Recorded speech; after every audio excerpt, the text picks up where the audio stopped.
Hello guys, and somewhat welcome back to Starsector.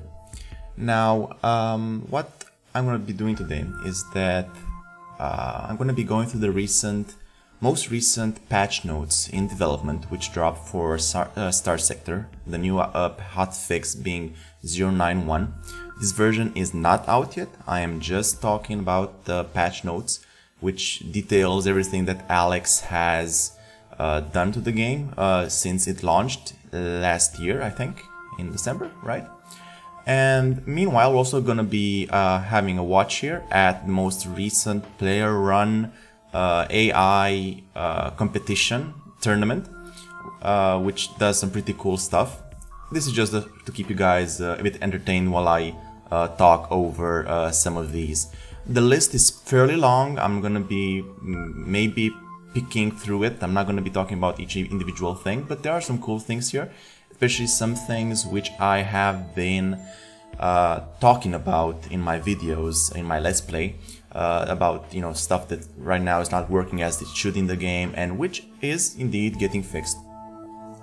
So starting off, this is a bit of a spoiler, but there is a certain ship that appears in certain star systems, and apparently it's getting adjusted for it to be in more, I guess, visible star systems, because it could have appeared in some very backwater systems.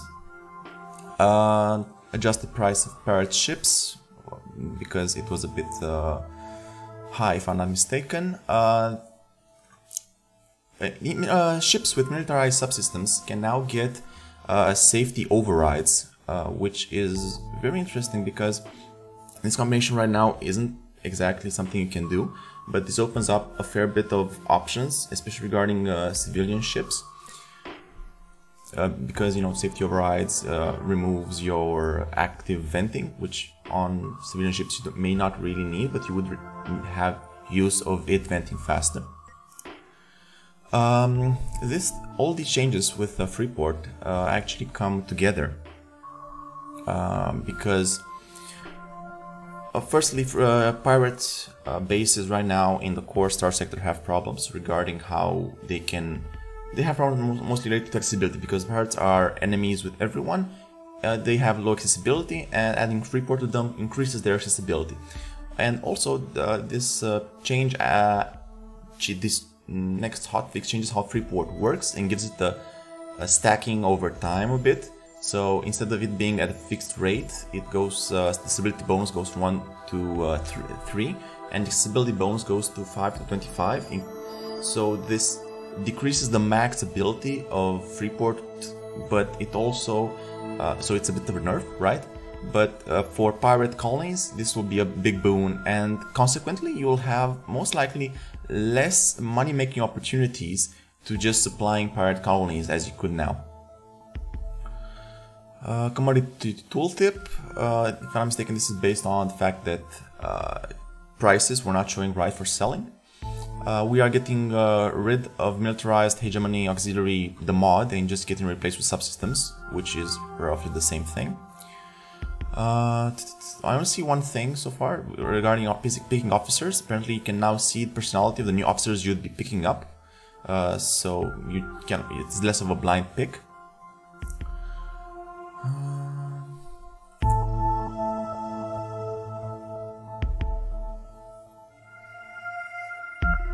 I'm not sure I'm going to be going into how colonies work apparently, because I played a bit with it with colonies, and I'm working on getting the research done to actually do this in the Let's Play. So this all mostly goes over my head. I'm not really sure specifically how these impact the game, so I'm gonna be skipping. But I do know what this means with tech mining. No longer supplies economic units of commodities, so tech mining right now, I think, gives you some supplies, gives you some fuel, some metal. I'm not really certain, but it gives you some supplies and stuff like that, and which decreases over time if I'm not mistaken. This in the next update, that will no longer happen. Tech mining will only give you drops, because it also gave you like blueprints and stuff like that. Added administrator to larger core worlds, I guess fine.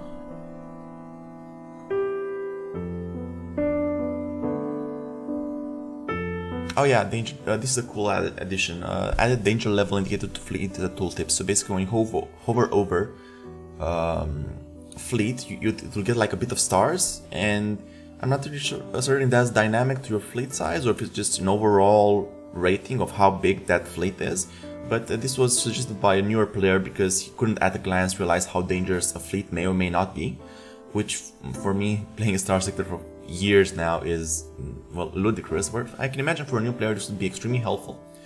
And it's just a neat addition that I guess no one really thought of unless you came in with a fresh perspective.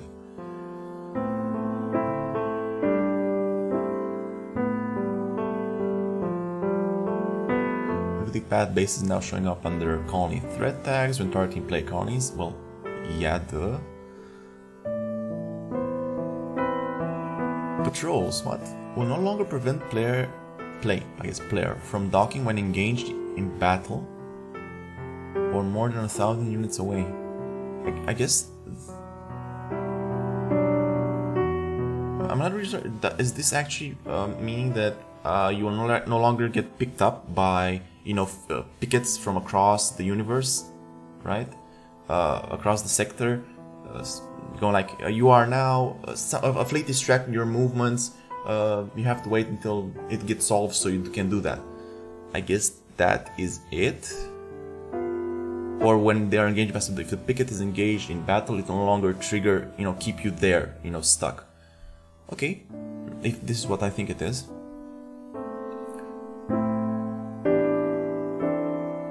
Deserter pirate bounty fleets. Oh yeah, so it's the deserter pirate bounty fleets no longer use the base pirate loadout. It picks from the faction specific deserter loadout. Oh wow, what? Oh yeah, taking over destroying in a system where the owning faction has no colony. So if there is a hegemony, I know how this would work. If there's hegemony comm network somewhere in a system where there is no hegemony planets, you no longer get impacted. Yeah, sure, but that's pretty registration anyway. Remove the stack size. Oh, thank God. So basically, instead of working in 1,000 units in your own cargo hold and, you know, having limitless, you know, the number goes over 1,000 in your in markets and in your actual stack, in your actual planet stack, I guess right now it will be able to increase to, you know, you actually carry around 8,000 units of fuel in one stack in your inventory instead of having it getting split across. Increase them. I'm not sure how useful this is. I guess you're right. If you do this, you have to do this as well. You can increase the how much you can pick in one go, but that was limited by the 1,000 cargo before. Increase respawn delay for redacted fleets. This is interesting because oh, by the way, I'm pretty sure that you guys figured it out by now, but I'm just saying it for if anyone is new and watching this. Redacted fleets is the remnant fleets. Just saying. Everyone just got used to, you know, saying redacted, and it's a community meme at this point. So yeah, these are the remnant fleets, which increase their respawn. They would already spawn pretty fast if they had the stationing system, and that could cause problems, especially given how strong they are and how much they can chew through your fleet. I haven't encountered a situation where I am unable to fight off the respawn, but if you get into like, I don't know, 8 successive combats, there is a limit to how much even ships you can field, even the CR reduction and stuff like that. It is a matter of attrition at that point than actual combat capability. So I'm glad this happened.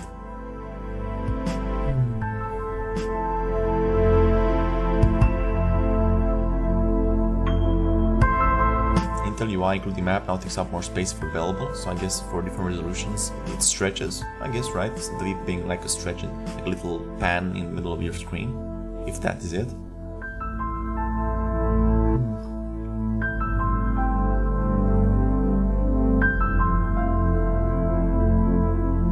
Jump point dialog, warning of our fleets on the other side, now shown if there's enough fuel to jump. Okay, right. Now only shown if there's enough fuel to jump. Oh, so what? You'd be having not enough fuel, and I'm not sure how this would even work. Like, you dump fuel just to check if there's something there? I'm confused why this was specifically needed, but I'm sure there's a good reason that I'm not seeing right now.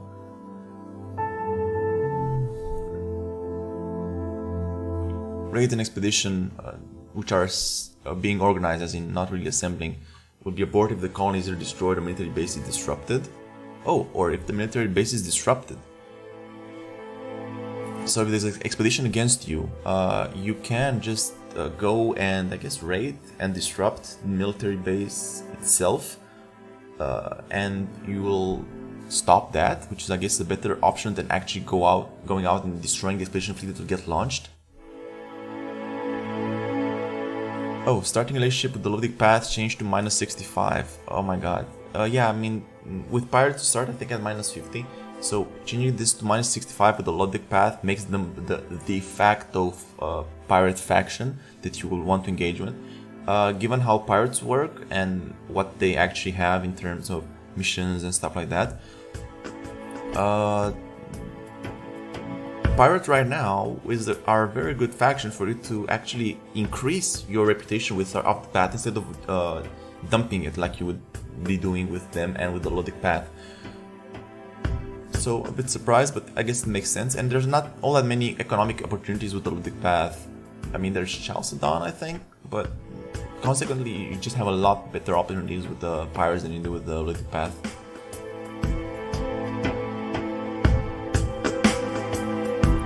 Salvaging, 50% bonus for rare items, will no longer result in a full reroll and will simply result in more stuff.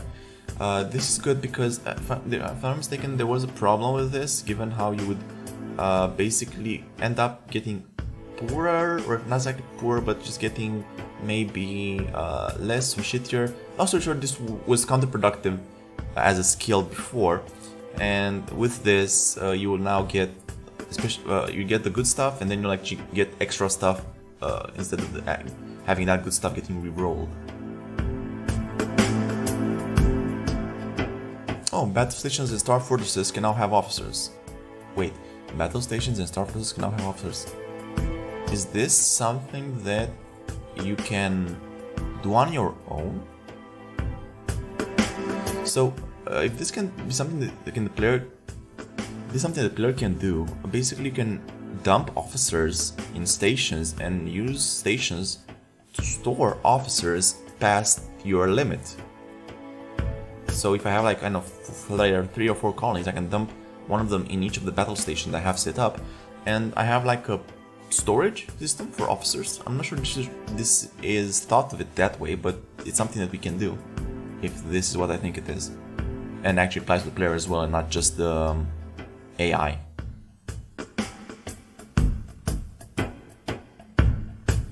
Okay, reduce strength of initial punitive expeditions sent. Oh my god, this was so needed. If I'm mistaken, this also applies to the pirate armadas that get sent, because you just have a tiny colony, you just make, I don't know, you'd be exporting crew and that's it, no anything, and you'd get like this huge pirate armada that's coming to squash it. And I made the point that planets and colonies should evolve with the player, and should be something that goes on over time instead of it being something you're like, I have to make 50 million credits, have a huge ass fleet, and only then can I efficiently go in and spam buildings and have the defense fleet I need that I can actually defend it in like 2 months when they send expeditions for me. So I guess reduce chance of additional punitive expeditions is a good thing.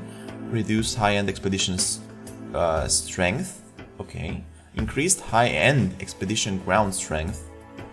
More varieties in which colonies are targeted will no longer get sent out by the faction if the player is commissioned by... Oh, right, so if you're being commissioned by Tritachyon will no longer be sending expeditions, which is, well, makes sense. Will result in a 5-point reputation penalty when and if the expedition fails. Oh yeah, this was important. No reputation penalty for fighting the expedition's fleets. I mean, right now, if you start getting expeditions, you more or less start dunking all of your reputation, because destroying those ships just nuked your reputation with whoever sent it. And basically in like a year or so, when everyone sent an expedition, you'd be losing accessibility left and right, losing bonus money.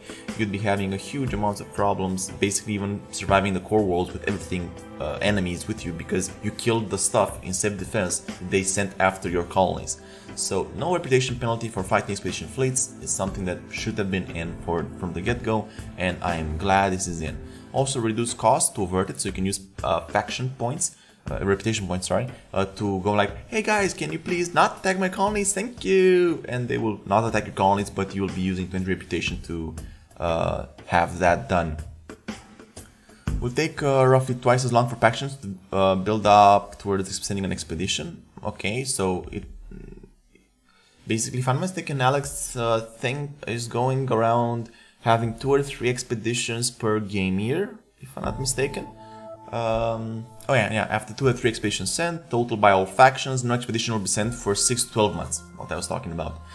This does not include pirate raids or inspections. And actually, now that I've read this, it's quite possible that reduced strength of initial punitive expeditions doesn't apply to pirate raids. I'm not certain, but I'm guessing Alex has taken that into account anyway. Reduce the size of later game pirate raids by half. Oh gods, thank you. Fleet spawning will not produce fleets with more than 30 ships. This is for more or less balance reasons. Stronger ships will have more large ships. Stronger fleets will have more large ships. Again, balance reasons. Basically, if you have like a fleet that comes in with 50 ships and you are locked with 30 ships in your fleet size, that's the default in the game, which you can technically change. 30 fleet slots in your fleet size, you'll be fighting underpowered and undermanned. That's aside from what goes on in the actual fleet battle order, you know, the fleet deployment point battle size. So again, this is something that will be appreciated. You can now abandon colonies up to size 4. If I'm not mistaken, you right now can only abandon a colony if it's at colony size 3. So basically, if you had a colony that's up to size 4, 5, or 6, or is it 6 or is it 5 max? I'm not certain, but I've just been reading a lot. Basically, if you have the colony too large, you have to specifically kill your own colony down to level 3, size 3, so you can actually abandon it. And now with increasing up to size 4, you can abandon it later on instead of just getting locked with that colony. I'm not really certain why I can't just abandon at any point and just have them revert to being pirate colonies or something, or independent, or you know, something like that. Or I don't know, maybe abandon the colony, and whichever max trade it got with, you know, from what faction got more of trade, it would switch that faction or something like that. That would make more sense than just having the player locked into not being able to abandon colonies. Now, fleet station interactions. Right, destroying, disabling, forcing enough enemy ships to retreat during an engagement allows your fleet to disengage without being pursued. And mixed with when a fleet that's too large to disengage, engages an enemy station supported by other fleets, can always disengage without being pursued, but the enemy will harass the retreat, causing a drop in CR. The station will no longer try to disengage when outnumbered. When joining an ongoing battle, allied fleets prefer to pursue instead of harry, let go when possible. All of these work together with the current mechanics, because if you guys remember in my Let's Playing, I think in whatever episode 4 or 5 or something, when I got the huge hegemony reputation hit, there was basically right now the station prevents you from actually retreating. So if you're in a large fleet, they cannot retreat normally because it's too large, and you engage a fleet around the station and get supported by the station, you cannot get out of that interaction at all unless you destroy the station, or unless you take enough losses in your fleet that you can drop under the limit to retreat, which overall is kind of bad. With this, basically right now you would get harassed, lose CR, and then be able to run away, and that is completely fine. And also works a bit with how stations support fleets, and you know, stuff like that. All of this again is needed, and solves most of the edge cases when fighting fleets or fighting stations or together. When excuse me, when losing a battle, special items such as blueprints, AI core, survey data will no longer have a chance to be lost. Okay, so yeah, when you lose battle, you can lose some items in your cargo hold, but I guess with this you can no longer lose loads. You'll only lose supplies and regular economic stuff.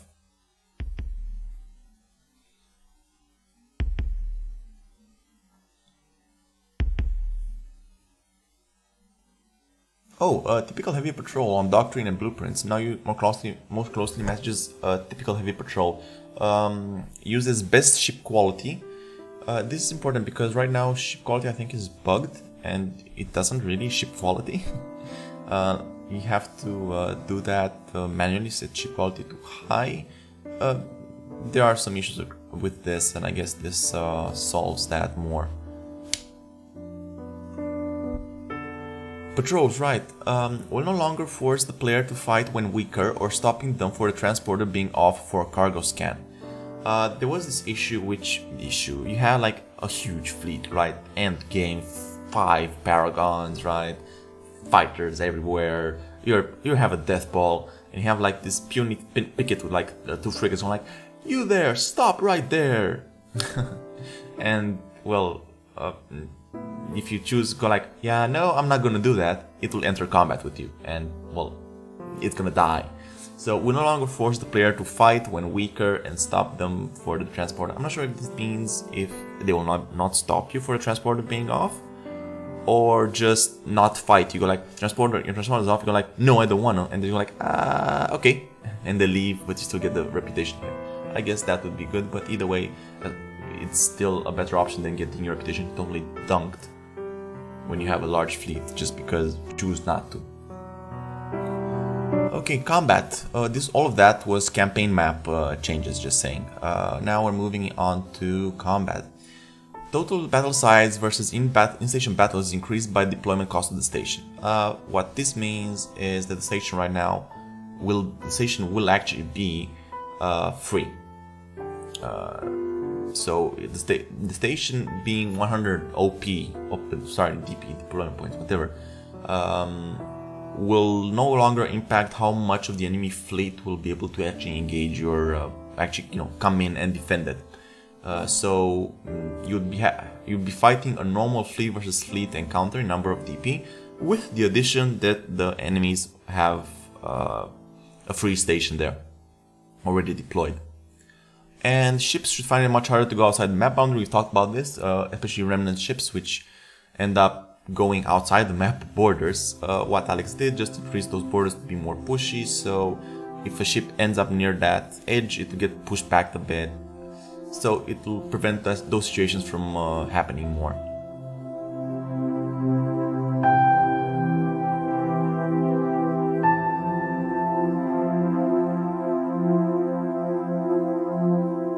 Weapon tooltip. Now we're moving on to miscellaneous, I guess, UI stuff. Moved flux per second to beyond damage per second in the damage shown for weapons, the tooltip for the weapons. And I'm not sure what this means. Properly handled weapons with a very large interruptible burst. So it doesn't count the full burst anymore when it shows the damage. I'm not really certain.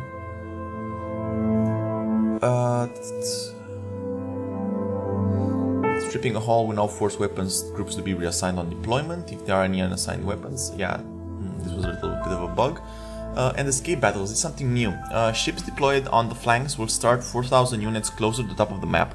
So I'm a bit, I'm not fully clear on the entire dynamics of this, but what this means is that you'll have, if you have a large fleet, you can still choose, not per se, you have an option to do an escape type battle instead of a pursuit type battle. And in an escape type battle, you'll be fighting like a normal battle, only that, if I'm not mistaken, the deployment is changed in how ships are set up across the map a bit. I'm reserving judgment on this fact until I actually see it in how it works. Ship adjustments. I know there's been a bit of a discussion regarding burn limits for ships. Phaeton and Starliners reduce max burn by 1. Gemini increase max burn by 1. Perdition increased OP cost by 215 was 12. I think these are Perdition bombers. Increased refit time to 15 was 10. Increased refit time for most bombers by somewhere around 3-5 seconds. Okay, so bombers actually now shoot rarer, which I guess was kind of needed. I really felt that like the dropout bombers just fire just a wee bit too often. Harbinger changed 3 medium hard points to energy was synergy. Harbinger, I'm even struggling right now to remember what Harbinger is as a ship. But well, switching it to energy from synergy makes it unable to use missiles, right? Right, missiles. And now we have like a huge section for ship AI. Reduces aggressiveness when facing a station, but given an order targets something other than a station. Will no longer use high energy focus on weapon boosting systems when all affected weapons are on cooldown. I've seen this with the Sunder, right? Basically, the Sunder would be using a high energy burst when, you know, firing missiles, or just because it shot once with one of the energy weapons, it uses that. But then this would just use it to manage it somewhat better. Broadside AI issues. Not sure what this refers to. Oh, this was beautiful. Fix autopilot issue when inverted to cursor behavior setting was checked. So basically, if you had the setting checked in your UI, you have the option to, you know, invert the way how turn to cursor behavior works. So if you push shift, your ship turns to the cursor, towards the cursor. If you unpress shift, it doesn't do that, and you can invert the whole thing. And if you do that, the AI got screwed up and was unable to fly. I'm not sure if only your ship or ships in general, but it was amusing that even those affected each other.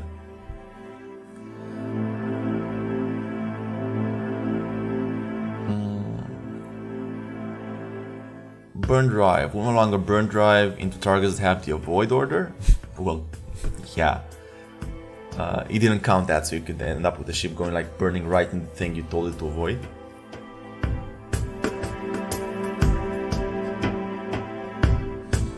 Improve behavior around borders. This goes together with what I mentioned earlier about borders, map borders being more pushy. Ships with limited fighter wings, like no bombers, under one for cruisers and below, and other two for capital, are more conservative about using these to engage the enemy. I guess this is good and bad. On the good side, you will end up with less spam from converted hangars, getting like, you know, wasps everywhere like I do with my Sunders, right? On the downside, you can no longer do that yourself. So I guess Sunders would be slightly less efficient throwing wasps all over the place. Let's see what's here. Alright, Legion and Mora will no longer hide behind combat ships. There was a problem with how there is some mechanics that's hidden from the player, in which, you know, some smaller ships escort larger ships, larger ships without you specifically giving the order. So it just forms like little groups, pockets of fighter setups. I mean, not fighter, but, you know, wings, right, of ships.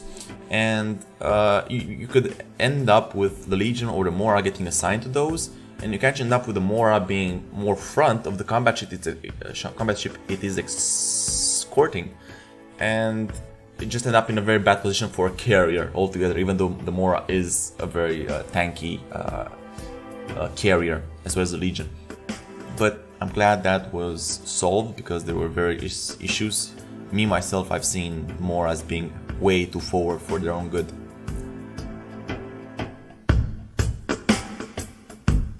Improve combat obedience. I guess this means ships would be slightly more responsive to telling them certain things, instead of just going like, yeah, I'll do that at one point, let me just finish up here.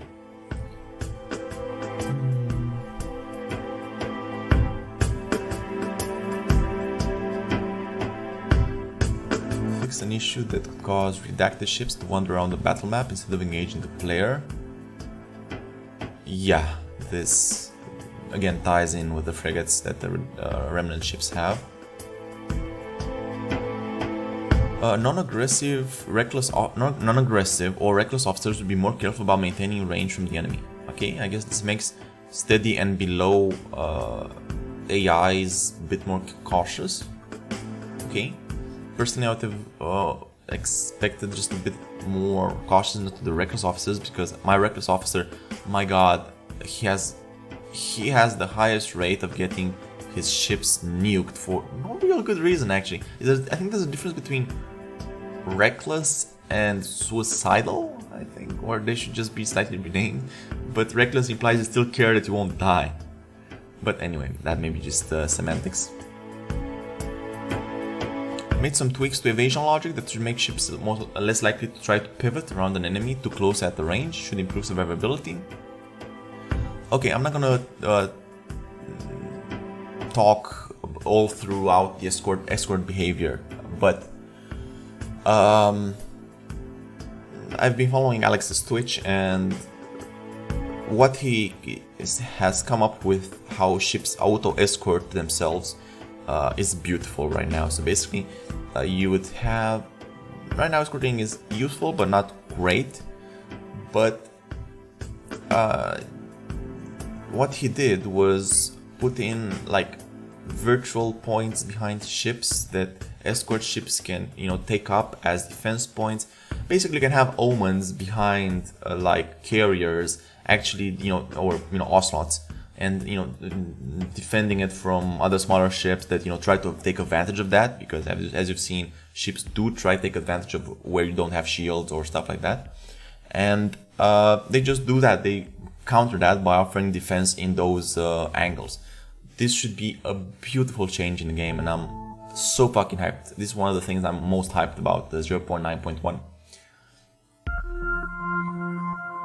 You'll have to see it. I'm not sure I can really show it to you right now, but it is really nice. Modding. All this is modding stuff. We're not gonna go into there because there's a lot of it. But I'm pretty sure a lot of people will be happy with these changes. Bug fixing. This is a whole heap of stuff. I'm gonna try and pick and choose because I've already been talking for like half an hour already. Let's see. Ruins on a planet has been bombarded are now properly flagged as surveyed. And Sierra now has a tariff and no longer has unusually low fuel and other prices. I am not really certain what this means, because Sierra, if I'm not mistaken, is hegemony, and I've been at enemies with hegemony from all my playthrough, and I've just probably never been there, or even all that often anyway.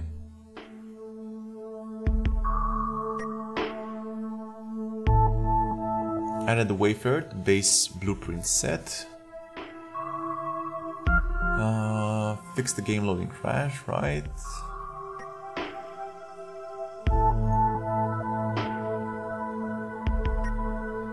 Wow. Fixed issue where the main ship deployed in run simulation would not use the faction's doctrine for the autopilot personality. Holy crap. Well, this is a bit of a convoluted bug, but basically if you had... You can set in the faction doctrine in under command. You can set a general fleet-wide personality, like, you know, reckless, cautious, like you have for officers, and officers overwrite that default one, and that also affects your actual fleet, not just the fleets that get spawned from, you know, your colonies. That actually affects your actual fleet, and this is way highly, you know, asterisked, and this should be made a hell of a lot more visible because it has a huge impact on combat and what you expect out of combat. And basically what this means is that that effect would translate into simulation, because if you want, you can right now do simulation with the fleets, with your entire fleet against, you know, another enemy fleet that you simulate, and it would not take into account that change that you put in the command interface for the faction personality. Auto sign officers will no longer sign officers above the current maximum, so if you want to take advantage of that bug now, if you have like officers that you get because of events like, you know, planets, pods or something like that, you end up with like 8 out of 6 maximum. You cannot assign them manually, but you can, if you click auto assign idle officers, it will ignore that and assign all of your officers to ships, basically giving you more officers than you have the skills to support, and that fixes that.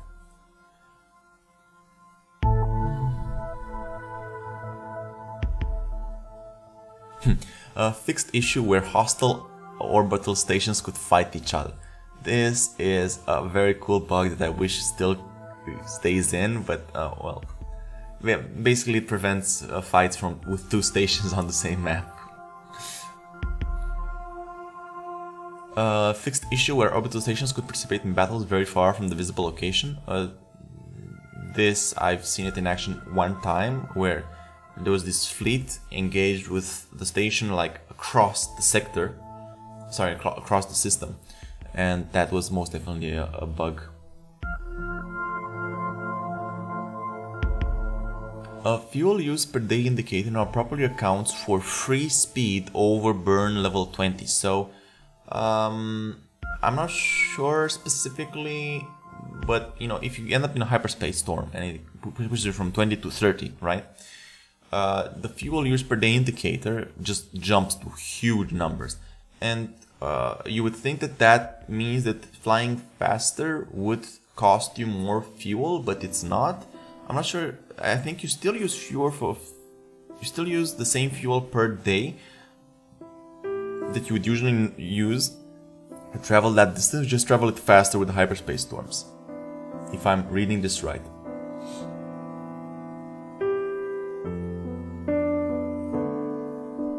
This was a bug I mentioned more than a few times in my Let's Plays. Impact Mitigation 1 now properly applies plus 150 armor instead of applying plus 150 armor mitigation bonus.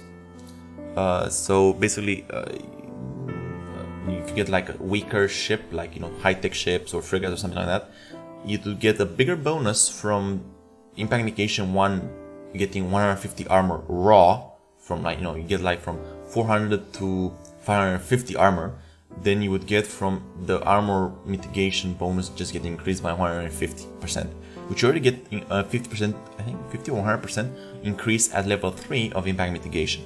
I'm not sure how that even stacked. Centurion class frigates now only spawns in larger fleets instead of only smaller fleets. Upgrading an industry now takes the correct amount of time instead of being equal the build time of the industry being upgraded.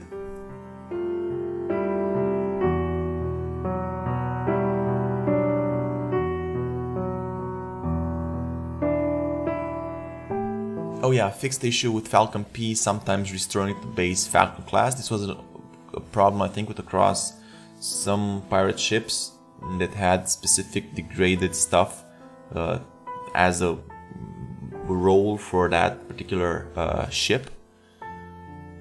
Like, you know, Falcon P has the engines and stuff like that, and this would remove that. And this would happen, I think, with everything, not even pirates, even looting stuff and Tritachyon stuff. I think it's a bit of a mess up how skins and ship types, because you have the base Falcon and then you have like a ship type that modifies that base thing, but you can add a mod that changes the base thing, and it's a pretty messed up thing on the back end, and I guess that causes a lot of issues.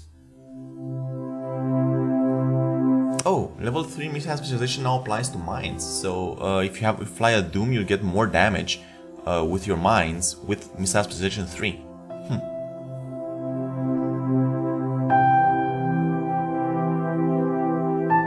Oh, fixed issue with uninhabited planets and the core walls not getting planetary conditions.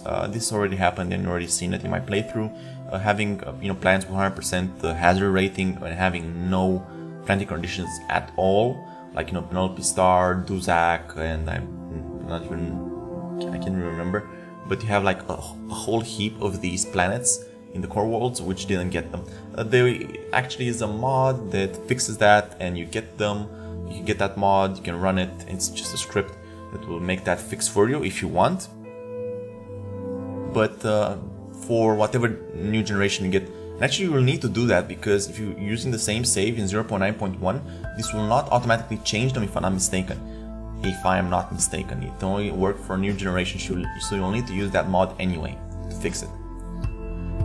Non-primary stars and black holes can no longer be colonized. This is a cool bug, because you can colonize a black hole and, like, I think even neutron stars or stuff like that.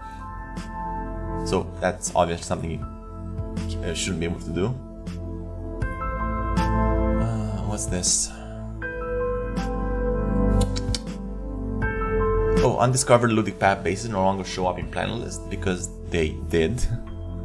In the planet list it would show all the looting path bases, which was a huge bug and exploitable actually. Fixed issue where combat readiness of ships in storage could be reset to 50%. If I'm not mistaken, this talks about the fact that you have CR degradation in storage right now. I hope I'm not talking out my ass, but that's what this means.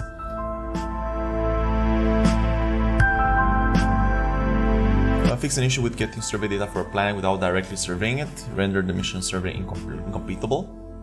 I think I've seen this happen like once on a little separate playthrough I'm going through. Not exactly doing through, but you know, I have a different save and I also play that a bit, and I've had this happen once. Fix the issue where planets and moons were appearing multiple times. Yeah, I haven't seen that. A whole heap of only visual issues, like the comm sniffer not updating properly on uninstalling. I had this, if you've seen it, in my playthrough.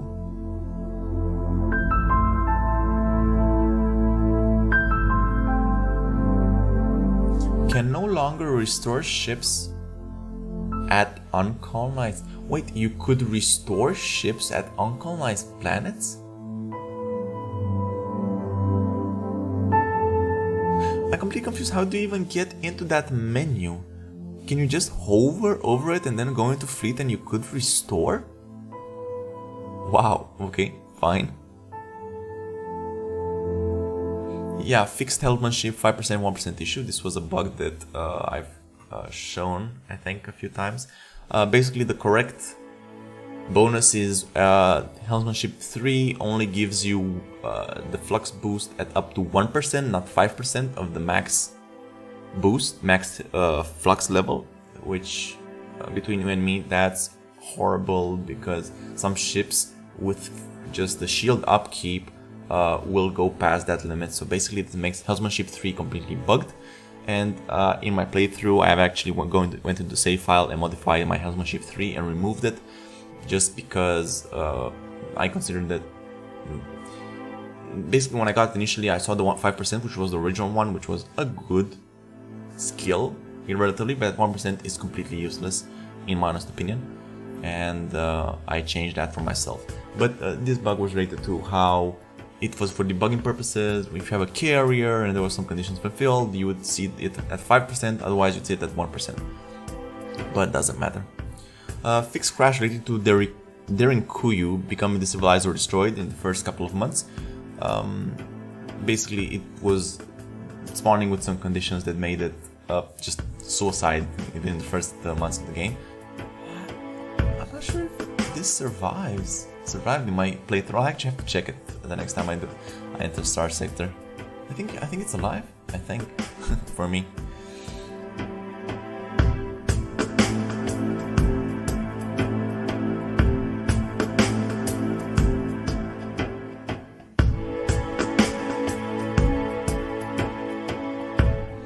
Default battle size not properly set to 300.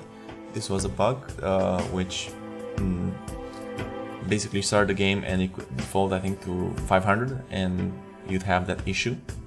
But I think this means it will actually default it on a game reinstall as well, because those settings were left in the registry, and when the new game was installed it did not modify those settings, just the files themselves, which had other settings. And you could end up on a reinstall not getting it defaulted back to 300. This is good and bad, I guess, but either way, this was a bug that I mentioned and actually I think encountered.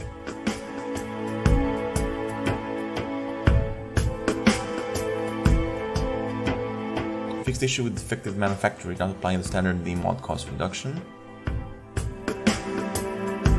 Right, fixed issue with large fleets force civilian ships ordering a full retreat shortly after starting a battle. I think I've seen this once and it was pretty weird.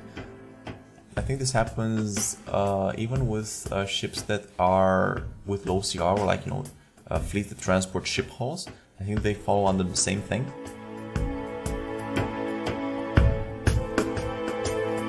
Converted hangar can no longer be installed like Colossus Mark III. The Colossus Mark III are the, you know, pirate type of things that already have bays, and you could get another converted bay on top of those bays and have like, I think, 3 fighter wings altogether, which was pretty insane.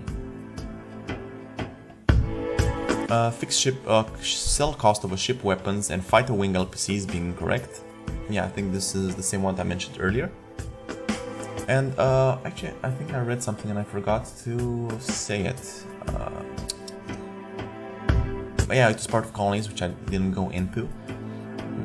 But the highlights here, you can only one ongoing construction project, new industry or structure, not upgrades, per colony. Right now, you can just dump all your money and build all the things at the same time. And with this, basically it means you can't. And I'm not really sure how this would work, because it's such a core pillar of how you build colonies right now that you would be at a disadvantage even when shown with the first pirate waves, let alone anything else. Basically, you would, in 2 months you'd have to plop down all the money, build all the things, and get it up to a huge amount of, you know, heavy industry and stuff like that to get the high quality fleets built up. And with this, that's something you can no longer do, or at the very least you have to ultra specialize in that to be able to do it, I guess.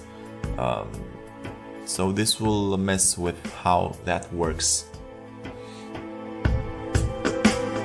But yeah, maximum number, I'm gonna read this a bit. The maximum number of industries limited to a value based on ship colony size, from 1 at size 3 to 4 at size 8 and above.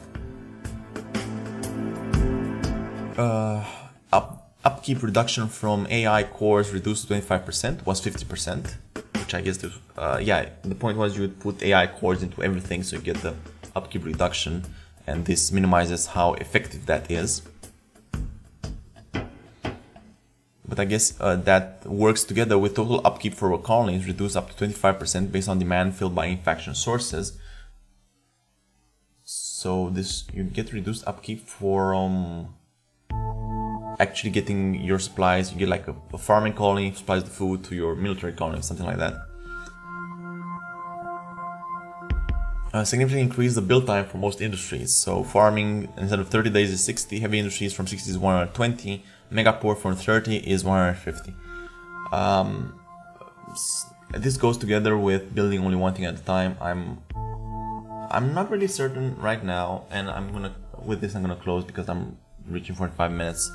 I'm not really certain right now if I want to build my colony in my Let's Play right now and take advantage of this, or if I want to do it in the next one, in the 0.9.1.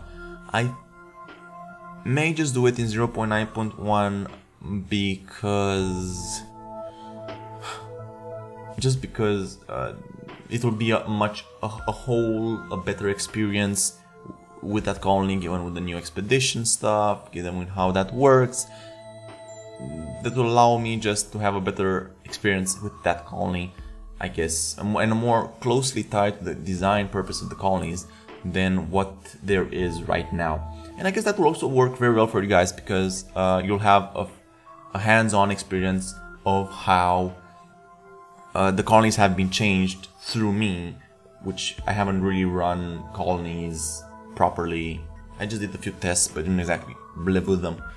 So yeah, that's my thing. I'm gonna keep away from this. Given that we already saw the in-depth patch notes, I'm assuming it will be in a maximum of a month. We're gonna see this live, 0.9.1a live, and with that, I'm gonna also be starting my colony just to do this. And again, thanks for watching. not really sure why I even did this video, but there were a lot of changes, and I was talking a lot about these changes in my Let's Plays. I thought you guys might find it interesting to get my take of what these changes mean. You can find all of these changes. I'm gonna link them below in the description. I should probably say this at the beginning, but they are on the Fractal Softworks official game forum under announcements. And again, thanks for watching, and I will probably see you in the Let's Play.